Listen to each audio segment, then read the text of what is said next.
ಜೈ ಹಿಂದ್, ಎಲ್ರಿಗೂ ನಮಸ್ಕಾರ. Welcome back to competitive world YouTube channel. So ನಿನ್ನೆ ಸಾಯಂಕಾಲ 5 ಗಂಟೆಗೆ ಅಥವಾ 6 ಗಂಟೆಗೆ SSC GD key answer release ಆಗಿದ್ದಾವೆ, ಹೌದಾ? ಸೊ ಯಾರು SSC GD ಕೀ ಆನ್ಸರ್ ಇನ್ನೂ ಚೆಕ್ ಮಾಡಿಲ್ಲ, ಸೊ ಈಗಲೇ ಚೆಕ್ ಮಾಡ್ಕೊಳ್ಳಿ. ನಿಮ್ಮ ಸ್ಕೋರ್ ಎಷ್ಟಾಗಿದೆ ಅಂತ ನಾವು ಈ ಒಂದು ವಿಡಿಯೋಗೆ ಕಮೆಂಟ್ನಲ್ಲಿ ತಿಳಿಸ್ರಿ.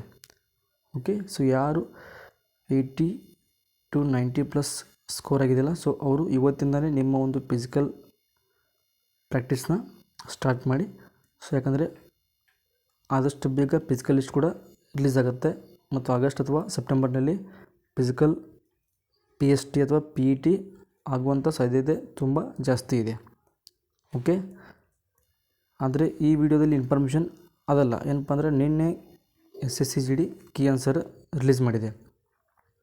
ಅದರಲ್ಲಿ ಕೆಲವೊಂದು ಕ್ಯಾಂಡಿಡೇಟ್ಸ್ದ ಕ್ವಶನ್ನಲ್ಲಿ ಯಾವ ಥರಪ್ಪ ಅಂದ್ರೆ, ಒಂದು ಕ್ವಶನ್ಗೆ 2 ಆಪ್ಷನ್ ಸೇಮ್ ಅದಾವೆ. ಅವರು 2ರಲ್ಲಿ ಒಂದು ಆಪ್ಷನ್ನ ಕ್ಲಿಕ್ ಮಾಡಿದ್ದಾರೆ, ಆದರೆ ಅವ್ರು ಕ್ಲಿಕ್ ಮಾಡಿರೋ ಆಪ್ಷನ್ನು ರಾಂಗ್ ಅಂತ ಶೋ ಆಗತೈತೆ. ಇನ್ನೊಂದು ರೈಟ್ ಆಪ್ಷನ್ ಇದೆಯಲ್ಲ, ಅದು ರೈಟ್ ಅಂತ ಶೋ ಆಗೈತೆ. ಸೊ ಇಲ್ಲಿ ನೋಡಿರಿ, ತೋರಿಸಿ ನಿಮ್ಗೆ. ಸೊ ಇದು ನೋಡಿರಿ, ಇದು ನಮಗೆ ಪರಿಚಯ ಇರುವಂಥ ಒಬ್ಬ ಬ್ರದರ್ ಎಕ್ಸಾಮ್ ಬರ್ದಾರ, ಅವ್ರದ್ದು ಒಂದು ಕೀ ಆನ್ಸರ್. ಓಕೆ, ಸೊ ಏನಂತ ಕ್ವಶನ್ ಇದೆ ನೋಡ್ರಿ ಇಲ್ಲಿ. ಪ್ರತಿಭಾ ದೇವಿ ಸಿಂಗ್ ಪಾಟೀಲ್ ಅವರು 2007 ಜುಲೈ 25 ಡ್ಯಾಶ್ ಅಂದರೆ ಎಷ್ಟನೇ ರಾಷ್ಟ್ರಪತಿಯಾಗಿ ಅಧಿಕಾರ ವಹಿಸಿಕೊಂಡರು ಅಂತ ಪ್ರಶ್ನೆ ಕೇಳಿದ್ದಾರೆ SSC GDಯಲ್ಲಿ. ಇದು ಐ ಥಿಂಕ್ 21 ಮೇ ಅಂತ ಅನ್ಕೋತೀನಿ. ಸೊ ಅವತ್ತಿನ ಎಕ್ಸಾಮ್ 3rd ಶಿಫ್ಟ್. ಇದರಲ್ಲಿ 2 ಆಪ್ಷನ್ ಕೊಟ್ಟಿದ್ದಾರೆ. ಆಪ್ಷನ್ C ಕೂಡ 12 ಅಂತ ಇದೆ, ಆಪ್ಷನ್ D ಕೂಡ 12 ಅಂತ ಇದೆ. ಸೊ ಎಕ್ಸಾಮ್ ಬರೆದವರು 12 ಮೇಲೆ ಆಪ್ಷನ್ D ಮೇಲೆ ಕ್ಲಿಕ್ ಮಾಡಿದ್ದಾರೆ, ಆದರೆ SSC ಏನು ಹೇಳ್ತಂದ್ರೆ ಆಪ್ಷನ್ C ಕರೆಕ್ಟ್ ಇದೆ, ಆಪ್ಷನ್ D ರಾಂಗ್ ಇದೆ ಅಂತ.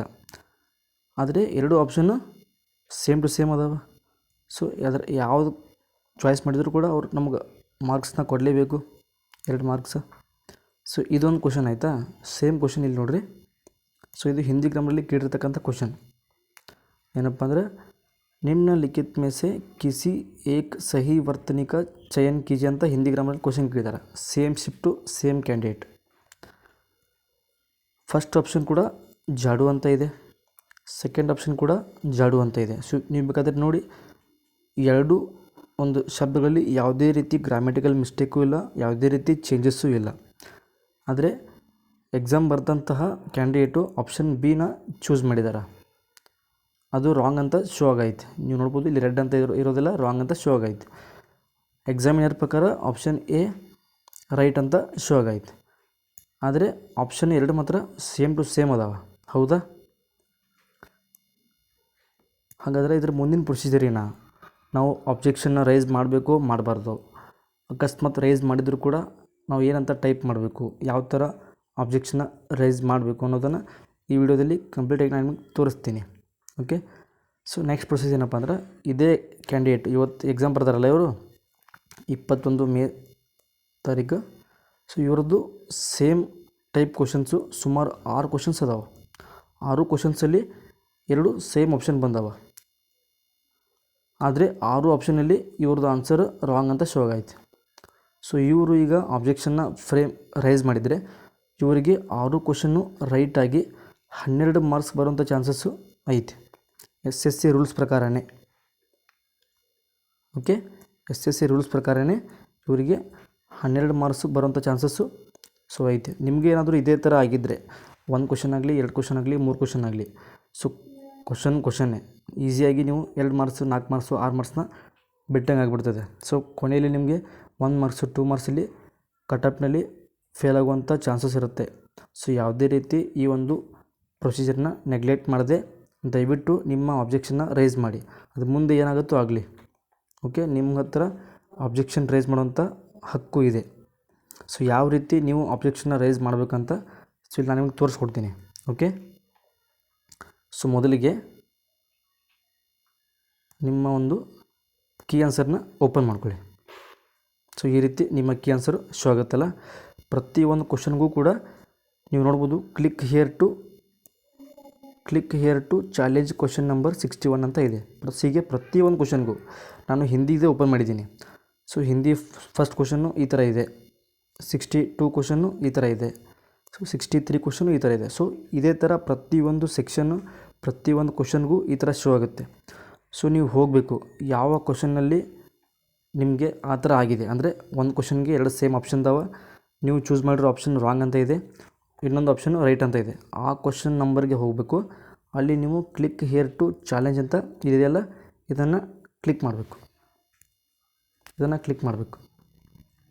ಸೊ ಇದನ್ನು ಕ್ಲಿಕ್ ಆದರೆ ಈ ಥರ ಒಂದು ಇಂಟರ್ಫೇಸ್ ಓಪನ್ ಆಗುತ್ತೆ. ಓಕೆ, ನಾವೀಗ ಕ್ವಶನ್ ನಂಬರ್ 63ಗೆ ಕ್ಲಿಕ್ ಮಾಡಿದ್ದೀವಿ. ಈ ಥರ ಓಪನ್ ಆಗುತ್ತೆ. ಇದರಲ್ಲಿ ಯಾವುದೇ ರೀತಿ ಆ ಥರ 2 ಸೇಮ್ ಆಪ್ಷನ್ಸ್ ಇಲ್ಲ. ಸೊ ನೀವು ಯಾವ ಕ್ವಶನ್ಗೆ 2 ಸೇಮ್ ಆಪ್ಷನ್ ಇರುತ್ತಲ್ಲ ಅದನ್ನು ಕ್ಲಿಕ್ ಮಾಡಬೇಕು. ಅದರಲ್ಲಿ ಹಿಂಗೆ ಕೆಳಗೆ ಸ್ಕ್ರೋಲ್ ಮಾಡಿ ಬರಬೇಕು.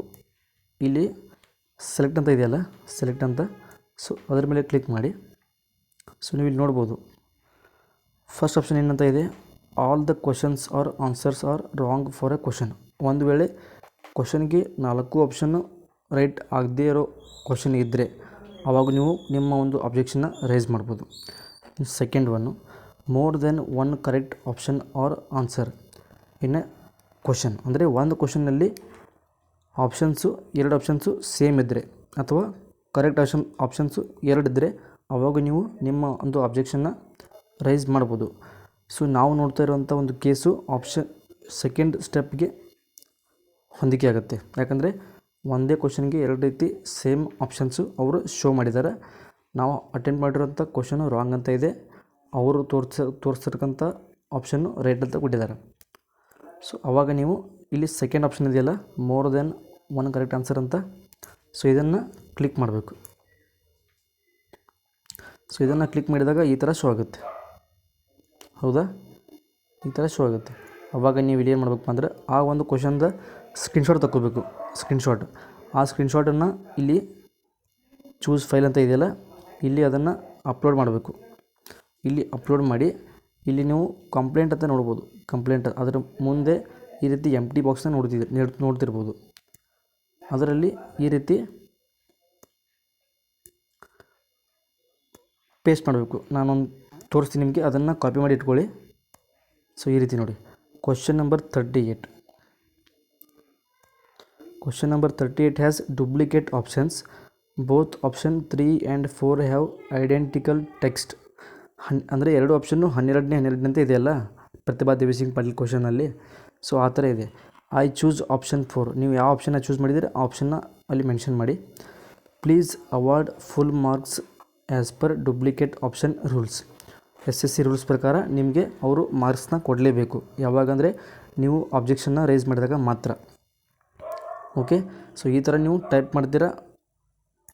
ನೆಕ್ಸ್ಟ್ ಪ್ರೊಸೀಡ್ ಟು ಪೇ ಇದೆಯಲ್ಲ, ಸೊ ಇದನ್ನು ಟ್ಯಾಪ್ ಮಾಡಿ. ಇದನ್ನು ಟ್ಯಾಪ್ ಮಾಡಿದ ತಕ್ಷಣ ಯಾವ ಥರ ಓಪನ್ ಆಗುತ್ತೆ ಅಂದರೆ, ಸೊ ನಿಮ್ಮ UPI, debit card, credit card ಈ ಥರ ಒಂದು ಓಪನ್ ಆಗುತ್ತೆ. ಸೊ ಪ್ರತಿಯೊಂದು ಕ್ವಶನ್ಗೂ ಎಷ್ಟು ಅಮೌಂಟ್ ಇದೆ ನೋಡಿ. ಐ ಥಿಂಕ್ 50 ರೂಪಾಯಿಂದ ಹಿಡಿದು 100 ರೂಪಾಯಿವರೆಗೂ ಪ್ರತಿ ಕ್ವಶನ್ಗೆ ಚಾರ್ಜ್ ಇರ್ಬೋದು. ಸೊ ನಿಮ್ದೇನಾದರೂ 6 ಕ್ವಶನ್ ರಾಂಗ್ ಆಗಿದ್ದರೆ 600 ರೂಪಾಯಿ ಚಾರ್ಜ್ ಆಗುತ್ತೆ. ಸೊ ನೀವು 600 ರೂಪಾಯಿ ಪೇ ಮಾಡೋದ್ರಲ್ಲಿ ಯಾವುದೇ ರೀತಿ ನಿಮ್ಗೆ ನಷ್ಟ ಆಗೋಲ್ಲ. ಯಾಕಂದರೆ ನೀವು 6 ಕ್ವಶನ್ ಕರೆಕ್ಟ್ ಆದರೆ ನೀವು 100 ಮಾರ್ಕ್ಸನ್ನು ಜಾಸ್ತಿ ಪಡಿತೀರ. ಹೌದಾ, 1 ಮಾರ್ಕ್ಸಲ್ಲೇ ಏನೇನೋ ಆಗುತ್ತೆ ಕಾಂಪಿಟೇಟಿವ್ ಎಕ್ಸಾಮಲ್ಲಿ. ಅಂಥದ್ರಲ್ಲಿ ನೀವು 100 ಮಾರ್ಕ್ಸ್ ಜಾಸ್ತಿ ಪಡೆದರೆ ನಿಮ್ಮ ಒಂದು ಪೋಸ್ಟ್ BSF ಅಂದರೆ CSF ಆಗ್ಬೋದು.